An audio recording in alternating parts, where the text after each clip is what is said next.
people who don't know, what was Fred Williamson's nickname? Fred who? The Hammer? Oh, man.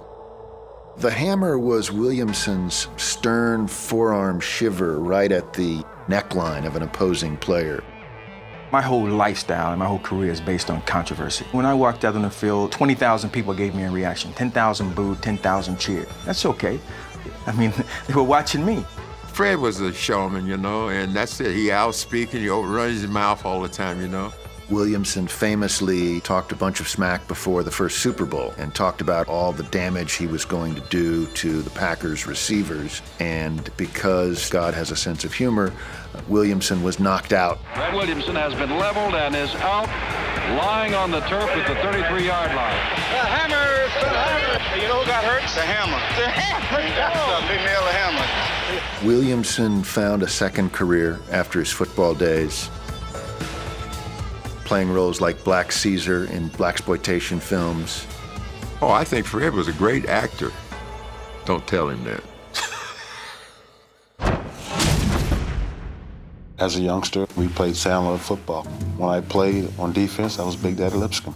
Those were the people that I admired when I was young and coming up. I know how the mouse feels when a big cat's after him. The big cat was Big Daddy's after me. He caught me, he fell on top of me. Everybody got up, Big Daddy picked me up and says, "You all right, Sweet Pea?" I said, "Yeah, I'm all right." Football is a very regimented game. What we're trying to get is a seal here and a seal here and try to run this play in the alley. Particularly when you're talking about Vince Lombardi and the military character of the Packers. And here you had Paul Hornung, he was a personality. Number 5 is the golden boy, Paul Hornung. Now, Paul Hornung was a great running back, first with Notre Dame and then with the great Packer teams. Paul Hornung led the league in scoring, despite the fact that he was recalled to Army duty in mid-season and missed 2 games. But he was a gambler, and he was a ladies' man, and he was kind of like, he broke out of the mold. Believe me, Paul was an impact player on the Green Bay Packers. He also was an impact player on half the females in the United States.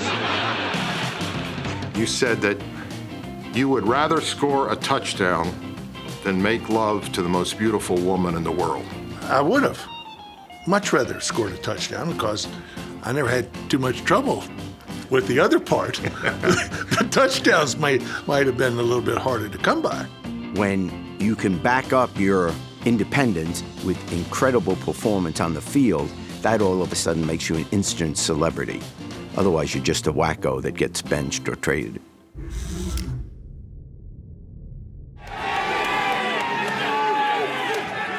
Most colorful character for me, the man who taught me how to dance, Icky Woods. Oh. The Icky Shuffle. And off goes to Icky, left side, he is down, touchdown! Icky Woods. And Icky does a one-footed dance and spikes the ball. The Icky Shuffle, that move to the right, the move to the left. I thought that's how you were meant to dance in America. When the crowd see the shuffle, I think that really gets them motivated.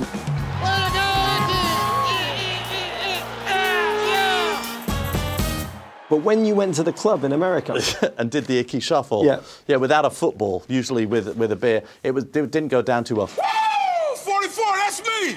Get some cold cuts. Get some cold cuts. Get some cold cuts.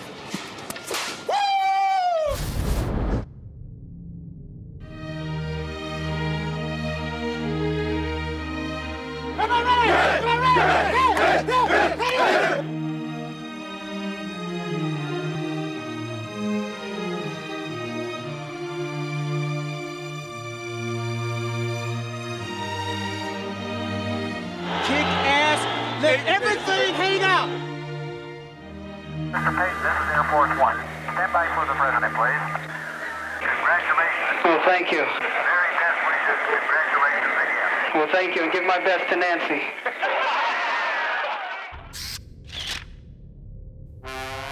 The Monsters of the Midway, the Bears were called, and Bronco was the toughest of them all. Now comes that line-smashing behemoth, Nagurski. What a guy. I had other interests, ways to make a livelihood. I didn't have to depend on football for a living. No one will ever forget the powerful smashes of Bronco Nagurski.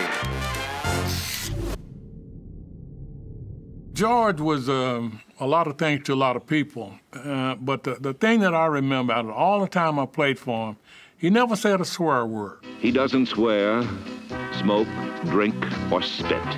His favorite beverage is milk. His favorite movie is The Sound of Music. And his middle name is Herbert. He was a character. He was fun to work under, tremendously demanding, but tremendously caring. Defense, come back in the huddle. Is that the way you break the huddle? You're going to be a great defense and you break the huddle that way? Holy crap. We all got something to prove. You know, he would agonize. I mean, he would lick his fingers and thumbs, and he took football to heart. Every time you lose, you die a little bit. You die inside, a portion of you. Not all of your organs, maybe just your liver.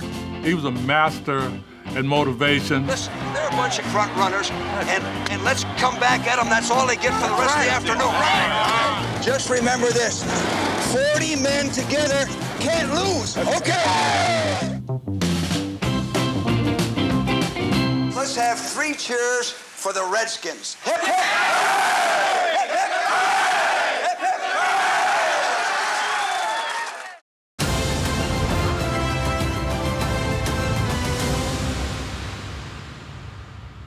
You're on your own.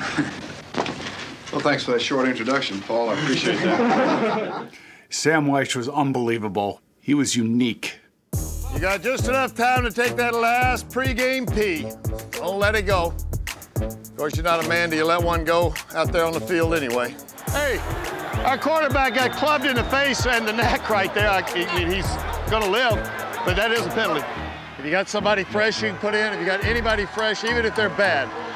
We're getting some snowballs thrown onto the field, and I'm sure that's why referee Bob McElwee is stopping play right now. It just so happened that the week before in Cleveland, there was a snowball incident. And it was snowing in Cincinnati the next week against Seattle. Snowballs were flying. Now Sam Weiss is running over to the Seattle side of the field. Sam, knowing where the microphone was, picked up the microphone and said, Well, the next person that sees anybody throw anything onto this field, point them out, and get them out of here. You don't live in Cleveland, you live in Cincinnati. It was like the most bizarre moment in NFL history that an NFL coach during a game would know where the microphone was to make an announcement and to scold the fans in the home building, which is amazing. Those are words that Sam will hear time and time again when he goes into Cleveland years to come. That's our coach. I'll put it to you like this. If there was an all-talk team in the NFL, here's my MVP. Whew, I'm definitely a character, you know. I got a case of crazy. That was my job, to intimidate. What a great pass rush by Charles Haley. Charles didn't say a lot during the game, but off the field, totally as crazy as they come. Hey, I'm getting something to really put on the film. I can't share any Charles Haley stories. Just ask the guys in Dallas, they'll tell you. I see why they got him out of Frisco. He way too real. There you go. Way to dog him. Way to use him as a piss boy. Coach Switzer used to come in and he's like, hey guys, you know what? We're gonna do this today, we're gonna do this, we're gonna do this. Charles standing in the back of the room, F that, we're not doing none of that. And everybody look back at Charles, well, I guess we're not doing that today. Don't just look at Charles Haley and talk about how great of a football player he is. Haley becomes the first to have all fingers and the thumb. Chucky, he has that unique character. He doesn't just deserve to be on the list. He deserves to be down near the #1 area.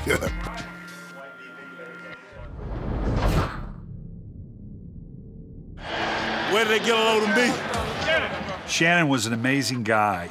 Yes, he could suck the oxygen out of a room in a New York second. You humiliated me, dude, on national television, so I want restitution. But it was never malicious. No, they don't. My first NFL memory was probably growing up watching my dad play. Undisputed heavyweight champion of the world. Just kind of being around the locker room he was in, you know. Man, forgot my helmet. I'm about to pull a Thurman Thomas. He's such an animated personality. I mean, you obviously see that now, but it was the same when he played. I stiff on him. Take that with you, old man. I'm the best, Early. I'm better than you are, you know it. I'll never forget watching the old NFL films and watching when he got on the phone when they were playing the Patriots. I'm calling the president. President, we need a National Guard. We need as many men as you can spare because we are killing the Patriots. There was always a playfulness in this. If you leave now, you get a head start on traffic. B-R-O-N-Z-O-S, Broncos, Broncos, Broncos, Broncos, Broncos. I'm the best shark. Don't forget it, Broncos. Yeah. They coming. Help is on the way.